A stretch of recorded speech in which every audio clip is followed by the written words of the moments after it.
በስመ አብ ወወልድ ወመንፈስ ቅዱስ አሐዱ አምላክ አሜን። የልዑል እግዚአብሔር ቤተሰቦች የእናታችን የቅድስት ድንግል ማርያም ወዳጆች እንደምን ቆያችሁ? አሜን። የአምላካችን የልዑል እግዚአብሔር ስም ዛሬም ዘወትርም እስከ ዘላለም ድረስ የተመሰገነ ይሁን። የዐቢይ ጾም 6ኛ ሳምንት ገብርኄር ይባላል። እንኳን በሰላም አደረሳችሁ። ገብርኄር ማለት ታማኝ አገልጋይ ማለት ነው። በመጽሐፍ ቅዱስ በማቴዎስ ወንጌል ምዕራፍ 25 ከቁጥር 14 እስከ 30 ላይ እንዲህ ተብሎ ተጽፏል።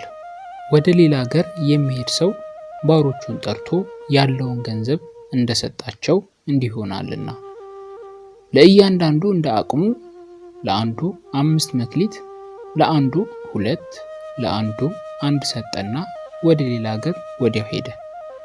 5 መክሊትም የተቀበለው ሄዶ ነገደበት፣ ሌላም 5 አተረፈ። እንዲሁም 2 የተቀበለው ሌላ 2 አተረፈ። 1 የተቀበለው ግን ሄዶ ምድርን ቆፈረና የጌታውን ገንዘብ ቀበረ። ከብዙ ዘመንም በኋላ የእነዚያ ባሮች ጌታ መጣና ተቆጣጠራቸው። 5 መክሊትም የተቀበለውም ቀረበና ሌላ 5 መክሊት አስረክቦ ጌታ ሆይ 5 መክሊት ሰጥተኸኝ ነበር፣ እነሆ ሌላ 5 መክሊት አተረፉበት አለ። ጌታው መልካም አንተ በጎ ታማኝም ባሪያ፣ በጥቂቱ ታምነሃል፣ በብዙ እሾምሃለሁ፣ ወደ ጌታህ ደስታ ግባ አለው። 2 መክሊትም የተቀበለው ደግሞ ቀርቦ ጌታ ሆይ 2 መክሊት ሰጥተኸኝ ነበር፣ እነሆ ሌላ 2 መክሊት አተረፉበት አለ። ጌታውም መልካም አንተ በጎ ታማኝ ባሪያ፣ በጥቂቱ ታምነሃል፣ በብዙ እሾምሃለሁ፣ ወደ ጌታህ ደስታ ግባ አለው። 1 መክሊትም የተቀበለው ደግሞ ቀርቦ ጌታ ሆይ ካልዘራህባት የምታጭድ ካልበተንህባትም የምትሰበስብ ጨካኝ ሰው መሆንህን አውቃለሁ፣ ፈራሁም፣ ሄጄም መክሊትህን በምድር ቀበርሁት፣ እነሆ መክሊትህ አለህ አለ።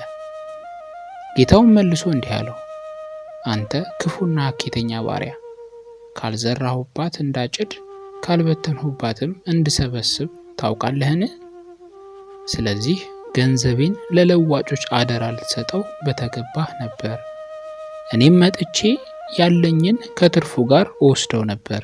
ስለዚህ መክሊቱን ውሰዱበት፣ 10 መክሊትም ላለው ስጡት፣ ላለው ሁሉ ይሰጠዋልና ይበዛለትማል፣ ከሌለው ግን ያው ያለው እንኳ ይወሰድበታል። የማይጠቅመውንም ባሪያ በውጭ ወዳለው ጨለማ አውጡት፣ በዚያ ለቅሶና ጥርስ ማፋጨት ይሆናል ተብሎ ተጽፏል።